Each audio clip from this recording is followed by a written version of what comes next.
Well, making news around Indiana this week, Indianapolis-based Bingham Greenbaum Dahl is combining with the law firm that bills itself as the largest in the world.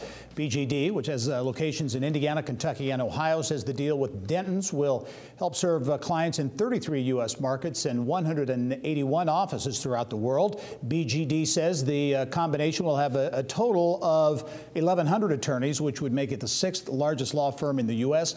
Denton's touts more than 10,000 attorneys in 70 countries. While the 2021 NBA All-Star Game and weekend are still more than a year away, the host committee this week revealed plans for a statewide legacy program to last well beyond the festivities. Bill Benner has more in this week's Inside Indiana Sports. Bill. Gary, thanks. Well, as has become the norm with major sporting events coming to Indy, local organizers have planned a major leave behind after the All-Star Game departs in February of 2021. This time it will be a $1 million grant program that will benefit 21 youth-serving organizations throughout Indiana. Joining us today to discuss the All-Star Legacy Project is host committee co-chair Rafael Sanchez. Rafael, my friend, good to see you good to see you again as always.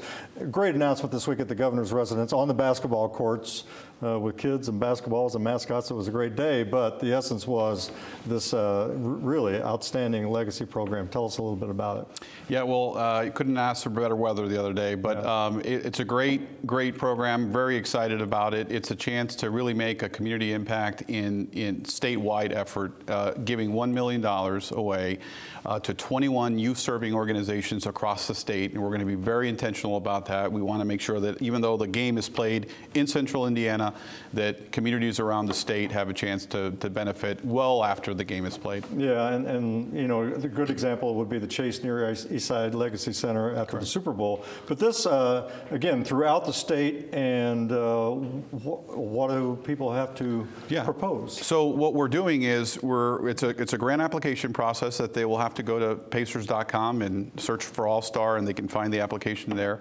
But we're focusing on health and wellness and education. So think about a basketball court, playground equipment, maybe a STEM lab. You know, obviously we've given some parameters, but we really want to hear from community-based organizations about what ideas they have.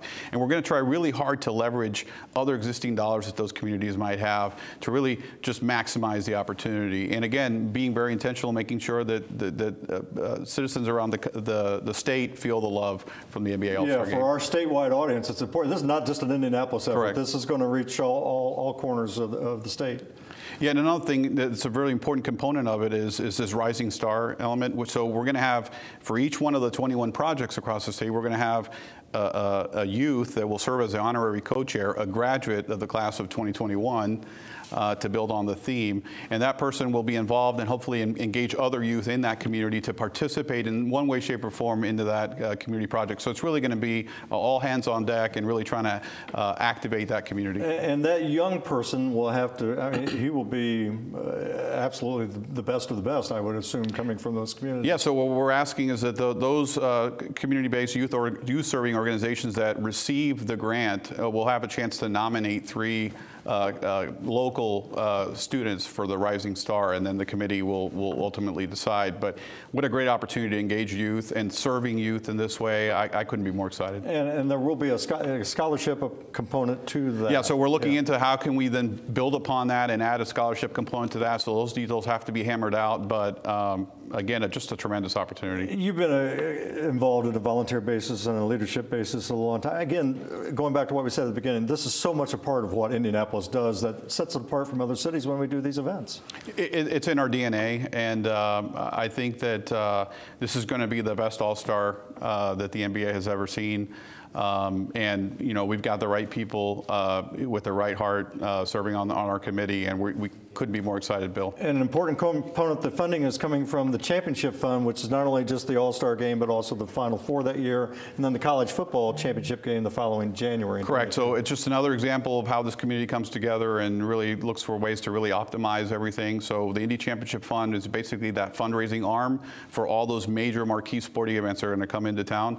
That way, each of those local organizing committees can just focus on execution and not worry about fundraising the dollars. All right. Well, Rafael Sanchez, Sanchez. Thanks for being on, taking your time away from your day job as president of private banking for Old National. So thanks for being on the show. I appreciate it. Gary, back to you.